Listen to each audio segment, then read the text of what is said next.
नमस्कार, good morning, सुप्रभात। मैं हृदय मिश्रा आप सभी का स्वागत करता हूं डिकोड एग्जाम के इस डेली करंट अफेयर में। कैसे हैं आप सभी लोग? आई होप आप सभी लोग अच्छे होंगे और अपनी पढ़ाई को बहुत ही बेहतर ढंग से कर रहे होंगे। देखिए, आज है आपके सामने 19 जून और आज की कुछ महत्वपूर्ण करंट अफेयर पर हम चर्चा करें, लेकिन उसके पहले आप सभी लोगों से रिक्वेस्ट है कि प्लीज आप लोग वीडियो को ज्यादा से ज्यादा लोगों तक शेयर कर दीजिएगा ताकि इसका बेनिफिट सभी अभ्यर्थियों को मिलता रहे। चलिए आइए, सबसे पहले हम लोग जिस तरीके से रिवीजन करते थे वैसे हम लोग रिवीजन करेंगे। एक बात मैं कह रहा हूं कि अभी आपका एग्जाम आ गया और आप लोगों ने करंट अफेयर्स देखना बंद कर दिया, कम कर दिया है।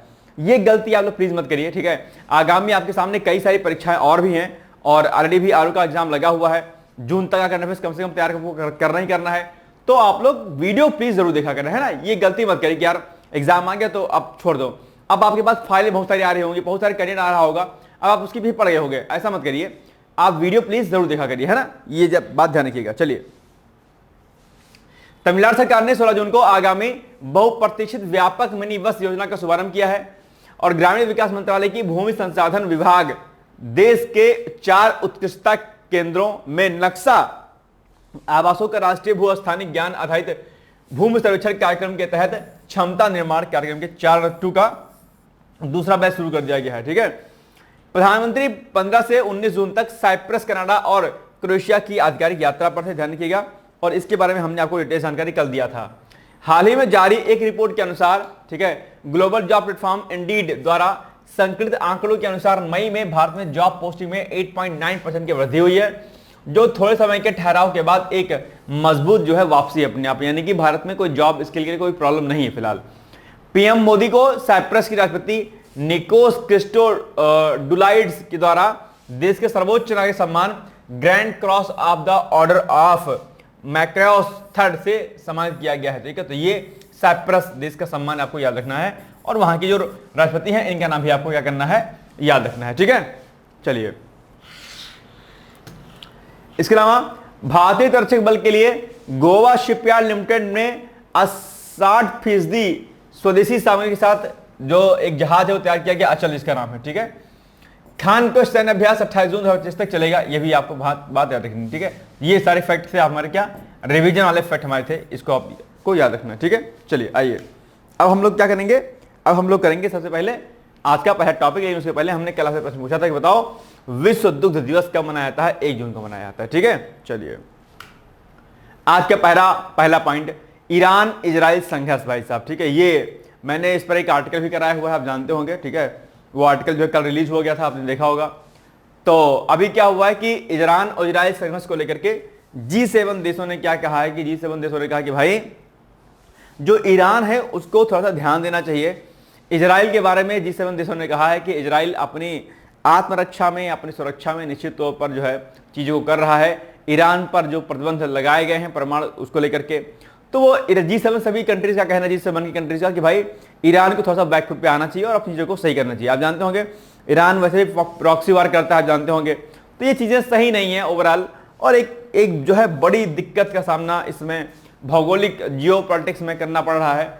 ऐसे में G7 देशों ने ईरान को समझाया कि भाई देखो ऐसा है, ये होना नहीं चाहिए, इस तरह का मामला है ना। इजराइल का पक्ष लिया गया है खासकर, ओके, और ईरान की कड़ी आलोचना की गई है इस G7 समिट में। और ट्रंप जी को भी शामिल होना था इसमें, लेकिन वो जल्दबाजी में चले गए अपने आप में, है ना। तो ईरान इजराइल तनाव के बीच 17 जून को ग्रुप ऑफ 7 यानी कि G7 देशों के नेताओं ने मिडिल ईस्ट में, ठीक है, मिडिल ईस्ट में शांति और स्थिरता के लिए अपने समर्थन की पुष्टि की है। इसके साथ ही इजराइल के आत्मरक्षा के अधिकार को सपोर्ट किया है कि भाई इजराइल को अधिकार है कि अपना सपोर्ट कर सके। शिखर सम्मेलन से जारी एक संयुक्त बयान में G7 नेताओं ने ईरान को क्षेत्रीय अस्थिरता और आतंक का मुख्य स्रोत बताया है कि भाई ये जैसे पाकिस्तान को नहीं एक तरीके से कहा जाता है कि भाई आतंकवाद का गढ़ है, उसी तरीके से ईरान के बारे में भी कहा कि भाई ये वैसे भी आप जानते होंगे हमास वगैरह को सपोर्ट करता है ईरान, है ना। और ईरान में एक धार्मिक कट्टरता बहुत बड़ी हुई है, ध्यान रखिएगा। जहां पर भी जिस भी समाज में, ध्यान रखिएगा, धार्मिक कट्टरता, शब्द क्या, धार्मिक कट्टरता, धार्मिक, ठीक है, धार्मिक कट्टरता, ये जहां भी और जिस भी देश में, जिस समाज में या जिस व्यक्ति में, किसी में भी, देश हो, समाज हो, व्यक्ति हो, परिवार हो, कोई भी हो, अगर वहां पर धार्मिक कट्टरता अगर आ जाती है तो ध्यान रखिएगा, धार्मिक कट्टरता किसी इंसान और किसी समाज, किसी देश को ले डूबती है अपने आप में। ये बड़ी खतरनाक चीज है। आप सर्वधर्म समभाव की बात कर सकते हैं, ठीक है। आप जानते होंगे कि पूरे विश्व में एक ही धर्म चले, ये कहना इस समय वर्तमान स्थिति में बड़ा मुश्किल काम है, बहुत ही मुश्किल काम है कि आप ये कहें कि पूरे वैश्विक पटल पर एक ही धर्म स्थापित होगा, या आप ये कहें कि एक ही धर्म क्या सर्वोपरि है। आप मान सकते हैं, लेकिन अपना धर्म आप किसी पर थोप सकते नहीं है दरअसल इस समय। जैसे कि वेद हमारा क्या है, सबसे पुराना वेद है, वैदिक कल्चर अपने आप में सबसे पुराना है, ठीक है, और संपूर्ण विश्व का आधार वेद माना जाता है अपने आप पे, ठीक है, पुराने ग्रंथों में से एक है। लेकिन अब मैं ये कहूं कि वैदिक धर्म सब कुछ एकदम से हो जाएगा, अगर स्थापित हो जाए वैदिक धर्म बहुत अच्छी बात है, लेकिन हम किसी पर थोप नहीं सकते हैं कि आप हिंदू धर्म अपना लो, आप वेद पढ़ लो, आप ये कर लो। सर्वधर्म समभाव की भावना होनी चाहिए। हाँ, उस धर्म में अगर कुछ ऐसा लगता है कि जो सही नहीं है उसे हटा देना चाहिए, अच्छे को शामिल कर लेना। जैसे अगर लगता है कि कहीं पर जीव हत्या हो रही तो उसको हटा दीजिए, अच्छे पॉइंट को ले लीजिए वहां पर। आपको लगता है हिंदू धर्म में कोई कमी है तो उसको हटा के अच्छे पॉइंट को ले लीजिए। ओवरऑल कहने का मतलब क्या है कि सर्वधर्म समभाव की भावना वर्तमान में हमारे पास होनी चाहिए अगर आपको आगे बढ़ना है तो। और अगर आपके भीतर धार्मिक कट्टरता आ गई कि बस अहम, मैं ही सब कुछ हूं, ठीक है, मैं ही, मेरा ही धर्म सब कुछ है, ऐसी भावना फिलहाल आनी नहीं चाहिए आपके अंदर। और आती भी तो आपके मन में अंतर होनी चाहिए, आप उसको उद्गारित मत कीजिए बाहर, है ना। लेकिन आप जानते होंगे इजराइल और ईरान, हालांकि इसका इतिहास बहुत पुराना है, इजराइल और ईरान के युद्ध का अपने आप में इनके मध्य में कट्टरता बहुत पहले से थी, लेकिन बीच में क्या हुआ, सही स्थिति हो गई। 1948-47 में स्थिति सही हुई, उसके बाद 1970s में फिर से स्थिति पलट गई, क्योंकि उस समय सरकार जो आई, सत्ता में आई ईरान में, वो क्या हुई, कट्टरपंथा, धार्मिक कट्टरवाद का प्रबल समर्थक थी। और इस प्रबल समर्थक के फलस्वरूप जो है अपने आप में जो है क्या कहते हैं, एक जो है बड़ा जो है एरिया जो है कहीं ना कहीं इससे प्रभावित हुआ, अपने आप में बड़े लोग इससे प्रभावित हुए, और प्रॉक्सी वार से जो है ईरान ने इजराइल को थोड़ा सा जो है नासूर देना शुरू कर दिया, और ऐसे में स्थितियां विपरीत होती चली गई, ठीक है। तो उन्होंने कहा कि ईरान को कभी भी न्यूक्लियर वेपर बनाने की अनुमति नहीं दी जानी चाहिए। इसके साथ ही उन्होंने आप सभी पक्षों से गाजा में युद्ध विराम और तनाव कम करने की दिशा में आगे बढ़ने का आग्रह किया। जैसे परमाणु बम सुरक्षित नहीं कहा पाकिस्तान में, प्रॉक्सी वार करता है, आतंकवाद का सहारा लेता है, ठीक है, ठीक उसी प्रकार से ईरान में भी कुछ ऐसी ही स्थिति है अपने आप में। इसलिए सभी देशों को चिंता है कि भाई ईरान ना बनाए परमाणु बम, तो ज्यादा अच्छा है हम पे आप में, है ना। प्रधानमंत्री नरेंद्र मोदी कनाडा में आयोजित 91वें G7 शिखर सम्मेलन में भाग लिया, ठीक है, 51वां G7 हो रहा था, जानते होंगे। भारत जो है क्या, जो इंडिया है वो G7 का सदस्य देश तो नहीं है, लेकिन जो है पर्यवेक्षक के रूप में मतलब उसमें शामिल होता है अपने आप में, है ना। यह छठी बार है जब इस प्रतिष्ठित वैश्विक मंच पर भारत का प्रतिनिधित्व किया गया है, भारत ने प्रतिनिधित्व किया है, यानी कि G7 में जो है छठी बार जो है पीएम मोदी गए हुए हैं अपने आप में, और वहां पर चीजों को किया ठीक से। G7 शिखर सम्मेलन में विश्व के 7 प्रमुख देशों का राष्ट्राध्यक्ष जो है शामिल हुए अपने आप में। कौन कौन से देश के शामिल हुए इसको दे देते हैं। इसमें आपके जो है America, Japan, Germany, Britain, France, Italy और कनाडा शामिल हैं, ठीक है, ध्यान रखिएगा। और 2025 में G7 की अध्यक्षता कनाडा कर रहा है। अच्छा, एक चीज ध्यान रखिएगा, मैंने कई बार कहा है कि जब मामला 3 लोगों में हो जाए, क्या मामला जब 3 लोगों में हो जाए तो दिक्कत, बड़ी समस्या आ जाती है। 3 लोग एक दूसरे को खूब प्यार करते हैं, वहीं पर दिक्कत होती है, ठीक है। इसको ऐसे समझो, जैसे ये भारत है अपने में, क्या भारत है, ईरान और जो है इजराइल का युद्ध का भारत पर असर क्या पड़ेगा, इसको आप ऐसे समझो, ये भारत है आपका, ठीक है, क्या है, ये भारत है, ठीक है, और ये हो गया आपका ईरान, क्या, ये हो गया आपका ईरान, ठीक है, और ये हो गया आपका इजराइल, ठीक है। अब देखो बात समझो, इजराइल हो गया। अब भैया भारत का संबंध किससे, ईरान से भी बहुत अच्छा है, और भारत का संबंध है भैया इजराइल से भी अच्छा है। भारत कह रहा सनम तुमको भी नहीं हम छोड़ेंगे, और भारत कह रहा सनम तुमको भी नहीं छोड़ेंगे, बात दोनों बराबर कर रहे हैं भाई, ठीक है। अब दिक्कत यहां पर यह है कि अच्छा, भारत खुल के भी नहीं कह सकता कि हे भाई हम तुम्हारे ही साथ हैं, या ये भी नहीं कह सकता हे इजराइल हम तुम्हारे साथ भी हैं, क्योंकि कहीं ना कहीं चीजें अलग अलग हैं। जैसे कि इजराइल के साथ एग्रीकल्चर में, ठीक है, डिफेंस में, ठीक है, साइबर सिक्योरिटी में कई सारे समझौता ज्ञापनों पर हस्ताक्षर किया गया है, और इजराइल बड़ा अच्छा दोस्त है भारत का। लेकिन अगर ईरान की बात करें तो ईरान के संदर्भ में जो होर्मुज जलमर्ग मध्य है और जो चाबहार बंदरगाह है अपने आप में, उस पर जो है काफी ज्यादा फायदेमंद चीजें हैं। होर्मुज जो जलमर्ग मध्य है, वहां से भारत अपना काफी ज्यादा व्यापार करता है, यहीं से। और चाबहार बंदरगाह तो आप जानते होंगे कि चाबहार बंदरगाह का प्रयोग किस प्रकार से भारत कर रहा है।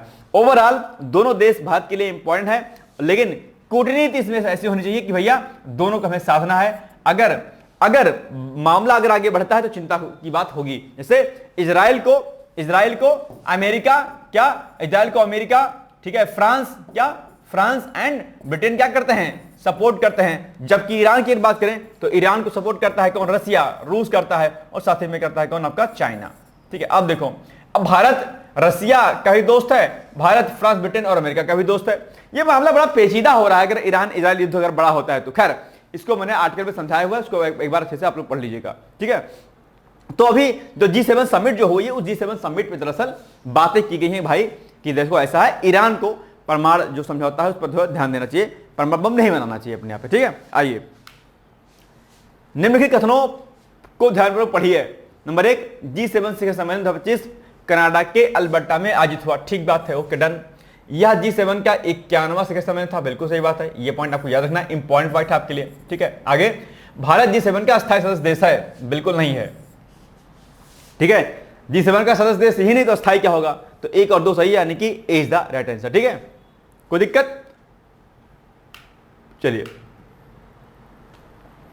इंटरनेशनल बिग कैट अलायंस, इसके बारे में आप जानते होंगे क्या, IBCA बोलते हैं इसका, इंटरनेशनल बिग कैट अलायंस। ये चर्चाओं में है। आप कहेंगे सर चर्चाओं में क्यों है? चर्चाओं में इसलिए क्योंकि इसकी पहली बार बैठक अभी हाल ही में जून में हुई है। कब हुई है ये बैठक? शायद 16 जून को हुई है। 16 जून को इंटरनेशनल बिग कैट अलायंस की पहली बैठक हुई है। इंटरनेशनल बिग कैट अलायंस यानी कि जो बिल्ली का जो 7 प्रजातियां होती हैं, जिसमें आपका तेंदुआ और बाकी कई सारी चीजें होती हैं, इनके संरक्षण की बात कही गई ताकि जैव विविधता का हम संरक्षण कर सके। इसके लिए भारत के तत्वाधान में इंटरनेशनल बिग कैट अलायंस का जो है क्या किया गया, निर्माण किया गया है। ठीक है, तो इसका जो समय, पहली बार इसका समय जो है अभी नई दिल्ली में आयोजित किया गया है। भूपेंद्र यादव ने जो है इसकी बैठक की अध्यक्षता की है, जिसमें 9 देशों के मंत्री स्तरीय प्रतिनिधिमंडल ने भाग लिया है। इन देशों में आपके भूटान, कंबोडिया, इस्वातिनी, गिनी गणराज्य, भारत गणराज्य, लाइबेरिया गणराज्य, सुरीनाम गणराज्य, सोमालिया संघीय गणराज्य और कजाकिस्तान गणराज्य जो है इसमें क्या है, शामिल है। किसमें? जो भी हाल ही में बैठक ये हुई है 16 तारीख को। इसका उद्देश्य जो है बिग कैट के संरक्षण को बढ़ावा देना है। अब क्या है इंटरनेशनल बिग कैट अलायंस, आइए इसको हम एक बार देख लेते हैं। ठीक है, तो भारत सरकार के द्वारा बनाया गया है अपने आप में। ठीक है, जो 95 रेंज देशों का एक गठबंधन है अपने आप, कितना, 95 देशों का।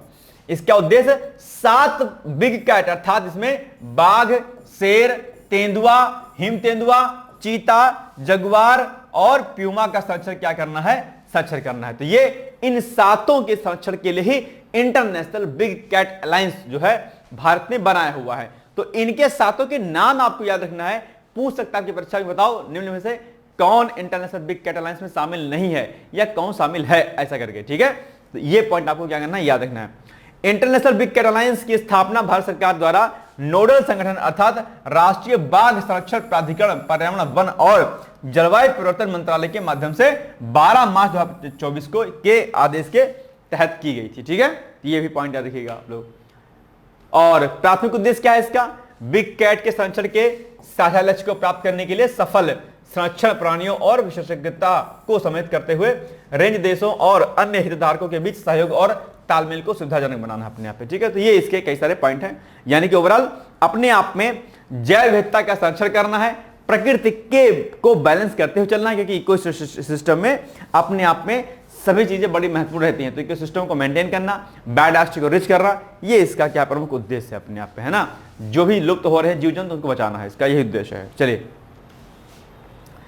निम्नलिखित कथनों पर विचार कीजिए। इंटरनेशनल बिग कैट अलायंस की पहली बैठक 16 जून 2025 को हुई थी। ठीक बात है, बिल्कुल हुई थी। इसका उद्देश्य 7 प्रकार की बड़ी बिल्लियों के संरक्षण को बढ़ावा देना है, बिल्कुल सही बात है। इसमें केवल एशियाई देशों ने भाग लिया, ये सही है कथन? नहीं सही है भाई, इसमें तो 97 देश शामिल है, उन लोगों ने अलग अलग भाग लिया। तो 1 और 2 सही, यानी कि 1 और 2 यानी कि ए इज द राइट आंसर, कोई दिक्कत वाली बात नहीं है। ठीक है, बिहार में छोटे हवाई अड्डों का विकास, आप जानते होंगे उड़ान योजना, आपने निश्चित तौर पर सुना होगा क्या, उड़ान, UDAN, उड़े देश का आम नागरिक, है ना, उड़े देश का आम नागरिक। इसके तहत जो है छोटे हवाई जो भी क्षेत्र होते हैं उनको विकसित करना, हवाई अड्डे, छोटे हवाई अड्डों को विकसित करना। ठीक है, यानी कि कनेक्टिविटी को, यानी कि एयर कनेक्टिविटी को क्या करना, मजबूत करना अपने आप में बहुत अच्छे तरीके से। ठीक है, इसके अलावा अगर आप देखेंगे तो जो भी हमारे क्षेत्र हैं, रीजनल क्षेत्र हैं जो, उनको मजबूत करना अपने आप में। और एयरपोर्ट का विकास करना, ऐसे कई सारी गतिविधियां इसमें जो है क्या है शामिल है, ताकि सस्ती और सुचारू रूप से जो है एयर कनेक्टिविटी प्राप्त हो सके। तो इसी के तहत बिहार में क्या हुआ है, बिहार में मधुबनी, बीरपुर, मुंगेर, वाल्मीकिनगर, मुजफ्फरपुर एवं सहरसा हवाई अड्डे को उड़ान योजना के तहत छोटे हवाई अड्डे के रूप में विकास के लिए भारतीय विमानपत्तन प्राधिकरण नई दिल्ली एवं बिहार सरकार के बीच समझौता ज्ञापन की स्वीकृति प्रदान कर देगी। भैया इन देशों में छोटे हवाई अड्डे बनाए जाएंगे बिहार में, ताकि कनेक्टिविटी क्या हो, मजबूत हो सके। क्या है उड़ान योजना? उड़े देश के आम नागरिक भारत सरकार की एक महत्वाकांक्षी क्षेत्रीय हवाई संपर्क योजना है, जिसे नागरिक उड्डयन मंत्रालय द्वारा 2016 में इसकी शुरुआत की गई थी। पुरानी योजनाएं आप एग्जाम में पूछ ली जाती हैं, तो इसको आप लोग याद रखिएगा। चलिए आइए, इसका उद्देश्य क्या है? हवाई यात्रा को सुलभ, सस्ती और सर्वसामान्य नागरिक के लिए उपलब्ध बनाना। उड़ान योजना के प्रमुख उद्देश्य क्या है? हवाई यात्रा को किफायती बनाना, आम नागरिक भी हवाई यात्रा कर सके। ठीक है, ध्यान रखिएगा। अप्रयुक्त और अल्प प्रयुक्त हवाई अड्डे का विकास करना, ध्यान रखिएगा। और क्षेत्रीय संपर्क को मजबूत करना, विशेष रूप से टियर 2 और टियर 3 सड़कों, ये बात इसको ध्यान रखना है। संतुलित क्षेत्रीय विकास को क्या करना है? बढ़ावा देना है। बस ये सारे पॉइंट आपके हो जाएंगे। चलिए, उड़ान योजना का प्रमुख उद्देश्य क्या है? मेट्रो शहरों में हवाई अड्डे बनाना, हवाई यात्रा को केवल अमीरों तक सीमित रखना, हवाई यात्रा को सस्ती और सुलभ बनाना, या केवल अंतर्राष्ट्रीय उड़ानों को बढ़ावा देना। क्या होगा इसका उद्देश्य? बहुत आसान है, अभी तो बताया हमने आपको। सी इज दैट, हवाई यात्रा को सस्ती और सुलभ बनाना, यानी कि अगर एक स्थान से अगर बी स्थान पर अगर आप जा रहे हैं, तो ये जो हमारी एयर की जो हमारा ये हो, ठीक है, यात्रा हो, क्या हो? सस्ती हो। क्या हो? सस्ती हो, ज्यादा पैसा ना लगे। ठीक है। दूसरा क्या हो कि हर जगह के लिए कनेक्टिविटी हो। ए शहर है, बी शहर है, सी शहर है, डी शहर है, ई शहर है, तो कनेक्टिविटी सब में रहे आपस में, ऐसा ना रहे कि भैया कम कम जगह पर है। तो सस्ती और सुलभ यात्रा, और इसके अलावा जो है कनेक्टिविटी अच्छी बनी रहे अपने आप पे, ताकि कहीं के लिए भी हम जा सके। चलिए ठीक।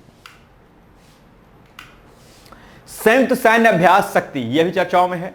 तो भारतीय सेना का एक दस्ता भारत फ्रांस द्विवर्षीय संयुक्त सैन्य अभ्यास, ठीक है। अब आपसे पूछ लेगा, बताओ ये संयुक्त सैन्य अभ्यास जो शक्ति किसके मध्य में होता है? तो किसके मध्य में होता है? एक आपका भारत, ठीक है, और एक क्या हो जाएगा?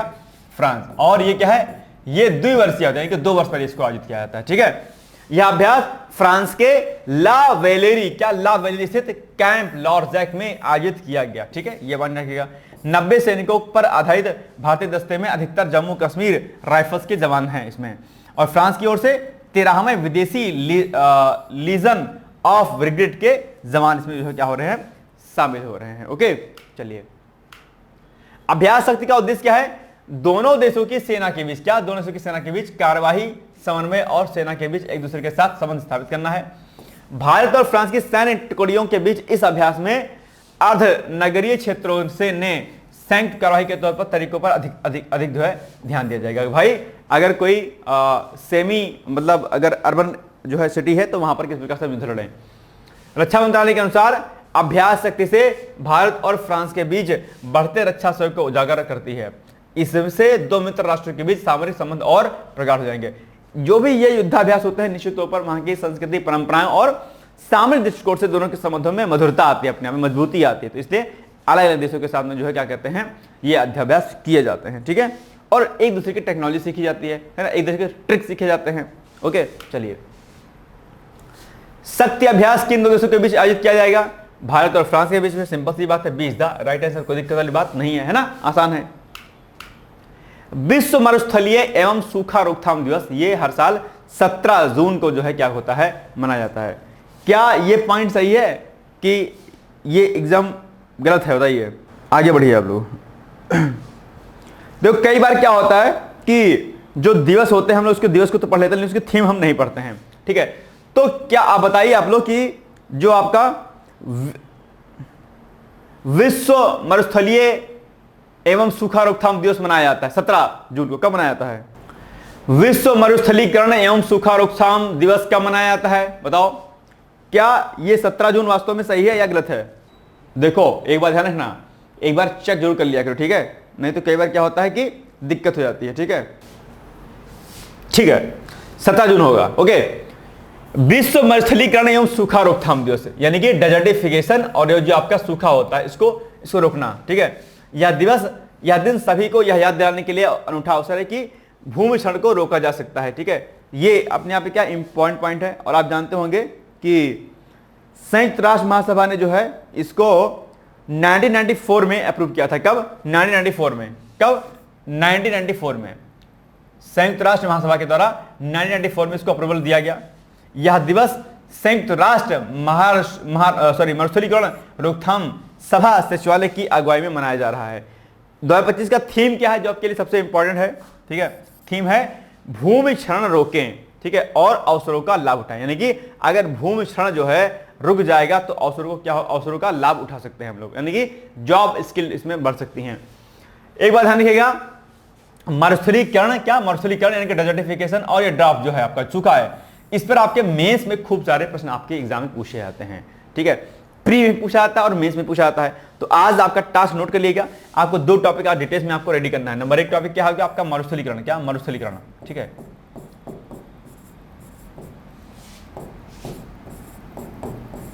ठीक है, और दूसरा सूखा और मरुस्थलीकरण। आपको दोनों टॉपिक आपको क्या करना है? रेडी करना है अच्छे तरीके से, बिना किसी गलती के। ठीक है, ऐसा नहीं कि आप जो है ना करें। ठीक है, इनको दोनों टॉपिक को आपको रेडी करना है। इन पर प्रश्न आपके भाई साहब एसए में पूछा जाता है। कहां पर? एसए में भी। ठीक है, 3 टॉपिक होते हैं ना एसए में, तो उसमें जो पर्यावरणीय जो विषय होता है पर्यावरण वाला, उसमें ये एसए इसमें आते हैं। तो आप एसए के पॉइंट ऑफ से प्री प्लस मेंस के पॉइंट से आपको रेडी कर लेना है, नोट कर लेना भाई साहब। चाहे पर नए होंगे तो 2 कॉपी आपको बनानी है। एक कॉपी आपको बनानी है जो है किसकी? हमारे टास्क की, जहां पर मैं होमवर्क देता हूं, और एक कॉपी बनानी है आपको पीसीएस की मेंस के लिए। ठीक है, चलिए, तो ये और प्लस इसकी थीम आपको याद रखनी है। बाकी भूमि क्षरण अगर रुकेगा तो रोजगार का सृजन होगा, सिंपल सी बात है। ठीक है, और खाद्य और जल सुरक्षा को बढ़ावा मिलेगा। ठीक है, मिल सकता है भाई, सिंपल सी बात है। अगर मरुस्थलीकरण रुक गया, अगर सूखा अगर हमने रोक लिया तो सिंपल सी बात है पानी की बचत होगी ना भाई साहब, सिंपल सी बात है। डेजर्टिफिकेशन रुक गया, सूखा रुक गया तो पानी की बचत होगी, जलवायु परिवर्तन नहीं होगा अपने आप में, रोजगार का सृजन होगा, ये सब फायदे होंगे इस बार के, है ना। चलिए आगे, बाकी यहां पर कुछ पॉइंट दिए गए हैं, आप इसको पढ़ लीजिएगा। ठीक है, चलिए, फिक्की जो है, फिक्की भी अपने बिजनेस फॉर एनवायरमेंट सीरीज के तहत forest and finance unlocking the power of carbon markets and red plus शीर्षक से एक वेबिनार आयोजित कर रहा है अपने यहाँ पे। कौन? फिक्की कर रहा है आयोजित। ठीक है, तो ये पूछ सकता है कि इसका आयोजन किसने किया? आप कहेंगे सब फिक्की ने किया। ठीक है, चलिए, वर्ष 2025 में विश्व मरुस्थलीकरण एवं सूखा रोकथाम दिवस की थीम क्या है बताओ? ये है डी वाला ऑप्शन बस। ठीक है, भूमि क्षरण रोकें और अवसरों का लाभ उठाएं, ये क्या है इस बार की थीम है 25 की। चलिए, साइबर सुरक्षा अभ्यास की शुरुआत। ठीक है, रक्षा साइबर एजेंसी ने 16 जून को राष्ट्रीय स्तर पर साइबर सुरक्षा को मजबूत करने के लिए साइबर सुरक्षा अभ्यास की शुरुआत की है। ठीक है, याद रखिएगा। और इस कार्यक्रम में राष्ट्रीय स्तर की एजेंसियों और रक्षा क्षेत्र के 100 से अधिक हितधारकों को जो है इसमें भाग लेने को कहा गया और भाग ले भी रहे हैं इसमें। ठीक है, तो ये जो बैठक हुई है ये कब हुई है?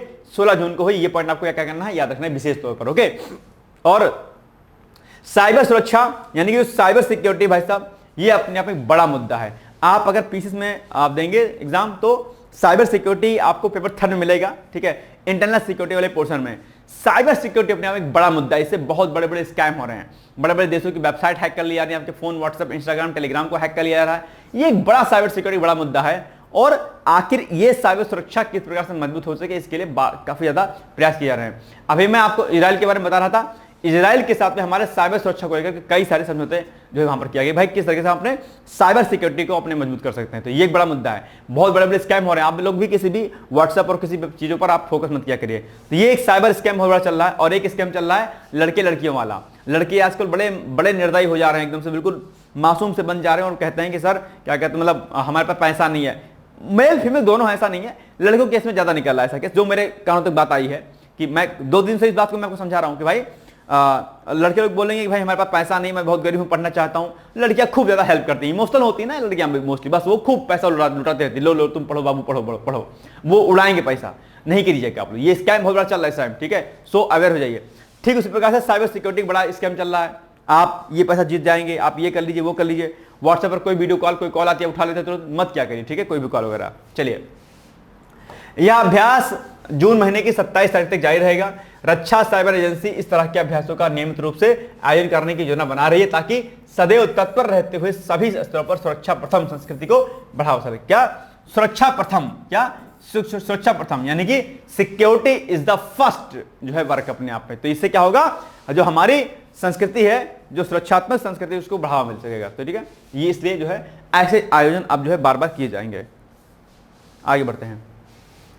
रक्षा साइबर एजेंसी ने किस तिथि को राष्ट्रीय स्तर पर साइबर सुरक्षा अभ्यास की शुरुआत की है? 16 जून, C is the right answer. Maruti Suzuki India limited में देश के सबसे बड़े ऑटोमोबाइल गतिशक्ति मल्टी मॉडल कारों का टर्मिनल का उद्घाटन किया है। नहीं होगा, यहां पर नहीं होगा, नहीं कर लीजिएगा। ठीक है, चलिए। केंद्रीय रेल सूचना एवं प्रसारण तथा इलेक्ट्रॉनिक्स एवं सूचना प्रौद्योगिकी मंत्री श्री अश्विनी वैष्णव ने 17 जून को हरियाणा के मानेसर में, कहां पर? हरियाणा के मानेसर में स्थित मारुति सुजुकी इंडिया लिमिटेड में, अच्छा सॉरी में होगा, हाँ में होगा यहां पर। मारुति सुजुकी इंडिया लिमिटेड में देश के सबसे बड़े automobile GatiShakti multi modal cargo terminal का उद्घाटन किया है। ठीक है, ये पॉइंट याद रखिएगा। मारुति सुजुकी के मानेसर संयंत्र में गतिशक्ति कार्गो टर्मिनल एक प्रमुख अवसंरचना विकास है जो ऑटोमोबाइल परिवहन। आगे, मानेसर स्थित यह संयंत्र 10 किलोमीटर के समर्पित रेल लिंक के माध्यम से पटली रेलवे स्टेशन से जुड़ा हुआ है, जो हरियाणा रेल अवसंरचना विकास लिमिटेड द्वारा विकसित किया जा रहा है। ठीक है, इसमें 1-1 यानी कि 121.7 किलोमीटर लंबे हरियाणा अटल रेल कॉरिडोर का जो कि हिस्सा है अपने आप पे। तो ये पॉइंट यहां पर लिखे गए हैं। ठीक है, मेन पॉइंट जो इसमें याद करने वाला है वो ये वाला है आपका। ठीक है, ये पॉइंट पहला पॉइंट है, सबसे महत्वपूर्ण पहला पॉइंट है, बस इसको याद कर लीजिएगा। बाकी तो आपकी जानकारी के लिए पॉइंट मैंने लिख दिया है। ठीक है, क्या क्या कैसे कैसे है। देश के सबसे बड़े automobile GatiShakti multi modal cargo terminal का उद्घाटन किस स्थान पर किया गया? जस्ट हमने आपको बताया, हरियाणा के मानेसर में। बस सी इज द राइट आंसर। नाथोपेगिया फूल देने वाले पौधे जो होता है, इसकी खोज की गई है अपने आप में। ठीक है, ये एक बड़ा रिसर्च सामने आया है। तो पूर्वोत्तर भारत में कोयले की घनी परतों में वैज्ञानिकों ने एक पत्ती का रहस्य खोजा, एक लिप्स थी, उसका रहस्य खोज लिया है। ठीक है, क्या कुछ था ये हम इसके बारे में थोड़ा सा जानकारी आपको दे देते हैं। ठीक है, जो दक्षिण एशिया की जैव विविधता का एक क्या है, अलग स्वरूप बताती है अपने आप पे। ठीक है, आइए आगे देखते हैं। यह शोध जीवाश्म पत्तियों की खोज से प्रेरित था, जो कुछ वैज्ञानिक को असम के माकुम कोलफील्ड में परिचित लगी, एक ऐसा क्षेत्र जो लंबे समय से अपने जीवाश्म क्षमता के लिए जाना जाता है अपने आप में। ठीक है, और विज्ञान एवं प्रौद्योगिकी विभाग यानी कि जिसको हम डीएसटी बोलते हैं, डीएसटी के स्वायत्त संस्थान बीरबल साहनी पुराविज्ञान संस्थान, ठीक है, लखनऊ के शोधकर्ताओं की एक टीम ने जीवाश्म पत्तियों को एकत्र किया। ठीक है, फिर क्या किया, उनके रूपात्मक लक्षणों का विश्लेषण किया और सूखी पत्तियों की तुलना और गुच्छों के विश्लेषण के माध्यम से उनकी पहचान की। ठीक है, उन्होंने पाया कि ये जो आपका नाथोपेगिया है, नाथोपेगिया यानी कि फूल देने वाले पौधे प्रजाति की आधुनिक वनस्पति से मिलता जुलता है, जो हजारों किलोमीटर दूर पश्चिमी घाट के वर्षावन वाले जंगलों में उगता है, जो कि यूनेस्को का विश्व धरोहर स्थल भी है और दुनिया के सबसे महत्वपूर्ण जैव विविधता वाले स्थलों में भी एक होता है। तो ये एक बड़ी उपलब्धि जो है वैज्ञानिकों को यहां पर मिली हुई है। ये जीवाश्म पत्तियां जो लगभग 24 से 23 मिलियन वर्ष पुरानी हैं, ओलियोसीन युग के अंत में नेथोपेगिया नामक पौधे की प्रजाति का दुनिया का सबसे पुराना ज्ञात जीवाश्म रिकॉर्ड था। अजीब बात यह है कि यह प्रजाति अब पूर्वोत्तर भारत में नहीं पाई जाती है। ठीक, वैज्ञानिकों ने रिव्यू ऑफ पॉलीबॉटनी में पॉलीबॉटनी एंड पॉलियोनोलॉजी पत्रिका में प्रकाशित अध्ययन में उपमहाद्वीप के पूर्वोत्तर से लेकर पश्चिमी घाट तक इस प्रजाति की यात्रा का पता लगाया। ओलिगोसीन के अंतिम वर्षों में पूर्वोत्तर भारत की जलवायु बहुत क्या थी, अलग थी, इसलिए यहां पर चीजें गड़बड़ हो गई। ठीक है, climate leaf analysis multivariate program जैसी उन्नत तकनीकों का उपयोग करके वैज्ञानिकों ने एक गर्म आर्द्र जलवायु पैदा की, जो आज पश्चिमी घाटों में अनुभव की जाती है। इससे पता चलता है कि पूर्वोत्तर भारत का प्राचीन वातावरण कभी नेथोपेगिया के लिए एक आदर्श स्थान था, लेकिन जलवायु परिवर्तन जैसी घटनाएं हुई तो इनके लिए यह स्थान क्या हुआ, खराब हो गया अपने आप। लेकिन लाखों वर्षों में समशीतोष्ण ताकतों ने प्राकृतिक दृश्य को नया आकार दे दिया। टेक्टोनिक आंदोलन के कारण हिमालय में अचानक वृद्धि शुरू हुई, जिसके साथ तापमान, वर्षा और हवा के पैटर्न में क्या हुआ, व्यापक परिवर्तन हुआ और इन भूगर्भीय ऐंठन ने पूर्वोत्तर को ठंडा कर दिया, जिससे यह कई उष्णकटिबंधीय पौधों की प्रजातियों के लिए अनुपयुक्त हो गया। यही कारण रहा, ठंडा हो गया तो क्या हुआ, चेंज हो गया सब मामला। ठीक है, जिसमें नेथोपोडिया भी शामिल है जो इस क्षेत्र से गायब हो गया। जब पूरा क्लाइमेट ही चेंज हो गया तो पूर्वोत्तर क्षेत्र से यह नेथोपोडिया जो है क्या हुआ, गायब हो गया। फिर भी यह प्रजाति जलवायु के लिहाज से स्थिर पश्चिमी घाट में जीवित रही, जिससे यह एक प्राचीन पथ की अतीत का जीवंत जो है अवशेष बचा हुआ है अपने आप में। तो ये इसके बारे में आप लोगों को अच्छे से पढ़ लेना है। नेथोपोडिया इसकी खोज जो हुई है, ठीक है, ये बड़ा इंपॉर्टेंट, यानी कि पूर्वोत्तर क्षेत्र में क्या हुआ, जलवायु परिवर्तन के कारण पूर्वोत्तर क्षेत्र में क्या हुआ, ये समाप्त हो गया, जबकि पश्चिमी क्षेत्र में अभी भी इसकी स्थिति दिखी जा रही है। ठीक है, तो ये पॉइंट आपको ध्यान रखना है। चलिए अब बताइए, नीचे दिए गए कथनों के आधार पर सही कूट का चयन कीजिए। ठीक है, कथन ए, पूर्वोत्तर भारत में नेथोपोडिया पौधे की 24 to 23 मिलियन वर्ष पुरानी पत्तियों के जुड़ाव मिले हैं। ठीक है, कारण नेथोपोडिया वर्तमान में पूर्वोत्तर भारत में प्रचुर मात्रा में पाया जाता है। नहीं भाई साहब, गलत है, पूरा गलत है। कथन ए सही है, आर गलत है। बस कथन ए सही है, आर गलत है, बस सी हो जाएगा सही उत्तर। सिंपल सी बात है। अब आप बताइए, निम्नलिखित में से भारत का राष्ट्रपति किसकी नियुक्ति नहीं करता है? उपराष्ट्रपति की, प्रधानमंत्री की, राज्यपाल की, मुख्य निर्वाचन आयुक्त, किसकी नियुक्ति नहीं करता है? कौन? आपके राष्ट्रपति जी, बताइएगा मुझे। तो ये आज का इंपॉर्टेंट वीडियो है और अब हम आपके सामने आते हैं एक पॉइंट पर। ठीक है, ये पीसेस का क्रैश कोर्स, हमारा क्रैश कोर्स का हमारा कोर्स चल रहा है पूरा। ठीक है, और इसको आप ज्वाइन कर सकते हैं अगर आपका लक्ष्य जो है 2026 का एग्जाम आरओ का होगा, 25 में पीसेस का एग्जाम होगा, या 26 में पीसेस भी देंगे आप, तो ये प्रोग्राम आपके लिए बहुत बहुत बेनिफिशियल है। इसमें हम लोग आपको जो है इंटीग्रेटेड बैच आपको देते हैं। इसमें आपका pre plus mains plus interview की तैयारी कराई जाती है। हमारा बेस एनसीईआरटी होता है, एनसीईआरटी बेस के हिसाब से आपको चीजें कराई जाती हैं। एक्सपीरियंस साइंटिस्ट आपको मिलेंगे, पर्सनल गाइडेंस आपको मिलेगी, इंटरेक्शन आप कर सकते हैं, रिकॉर्डेड वीडियो लेक्चर मिलेंगे और एंड्रॉइड एप्लीकेशन पर हमारे सारे लेक्चर्स आपको रन कराए जाएंगे और प्रीवियस ईयर क्वेश्चन पेपर कराए जाएंगे इसमें, चाहे वो बात हमारे प्री की हो, चाहे वो बात मेंस की हो। प्री प्लस मेंस के दोनों के पीआईक्यूज को आपको कराया जाएगा। मेंस के पीआईक्यूज को क्लास के माध्यम से ही करा दिया जाएगा आपको, और प्री का जो पीआईक्यूज होगा वो आपको उसकी एक प्लेलिस्ट अलग से बनी हुई होगी आपकी। रेगुलर टॉपिक वाइज टेस्ट होगा, टेलीग्राम पर ग्रुप में होगा, वो प्री का अलग होगा, मेंस का अलग होगा। कोर्स की जो वैधता होगी वो 18 महीने की होगी, और अगर आप इंटरव्यू तक जाते हैं तो आपको हमारी सारी फीस जो है आपको वापस कर दी जाएगी, अगर आप जो है जाते हैं इंटरव्यू तक। ठीक है, सेपरेट फुल कोर्स आपको सीसेट का मिलेगा, सीसेट में जो भी विषय होते हैं उनको कराया जाएगा अलग से, और all in one course with affordable and minimum fees, यानी कि इन सभी चीजों को हम लोग एक बहुत ही मिनिमम फीस के साथ आपको दे रहे हैं, जिसके लिए आप हमें कॉन्टेक्ट कर सकते हैं। व्हाट्सएप पर लिख के भेजिएगा पीसीएस 2025 के नाम से, और व्हाट्सएप कर दीजिएगा 8604409201 पर। यहां पर आप मुझे व्हाट्सएप कर सकते हैं, यहाँ पर डिटेल आपको मिल जाएगी। अगर आपको आरओ की तैयारी भी करनी होगी तो इसी से हो जाएगा, आपको कुछ अलग नहीं करना पड़ेगा आपको। ठीक है, हिंदी आपको अलग से दे दी जाएगी, कोई दिक्कत नहीं है। और इसके अलावा अगर आपका फोकस जो है इन फ्यूचर, अगर फोकस आपका इन फ्यूचर जो है यूपीएससी का होगा तो भी आप इसको ले सकते हैं, क्योंकि 4 पेपर तो सेम है, एज इट इज वही है। ठीक है, कोई दिक्कत वाली बात नहीं है। ओके, चलिए अब आपके सामने प्रश्न है, होर्मुज जलसंधि का भारत के परिप्रेक्ष्य में क्या प्रमुख योगदान है, चर्चा कीजिए। ये बड़ा अच्छा क्वेश्चन है। ठीक है, इसको मैंने आर्टिकल में कराया हुआ है आपको। ठीक है, चलिए तो ये हो गया आज का वीडियो, मिलेंगे कल, तब तक आप लोग पढ़ते रहिए, मस्त रहिए, व्यस्त रहिए, मुस्कुराते रहिए। Thank you so much, bye bye, take care, all the best. दोस्तों, क्या आप पीसीएस अधिकारी बनना चाहते हैं? यदि हाँ, तो डिकोड एग्जाम लेकर आया है यूपी पीसीएस फाउंडेशन कोर्स 2025। यह एक ऑल इन वन कोर्स है जिसमें प्रीलिम्स मेंस दोनों ही परीक्षाओं के लिए वीडियो लेक्चर, एनसीईआरटी और standard books based bilingual notes उपलब्ध कराया जा रहा है।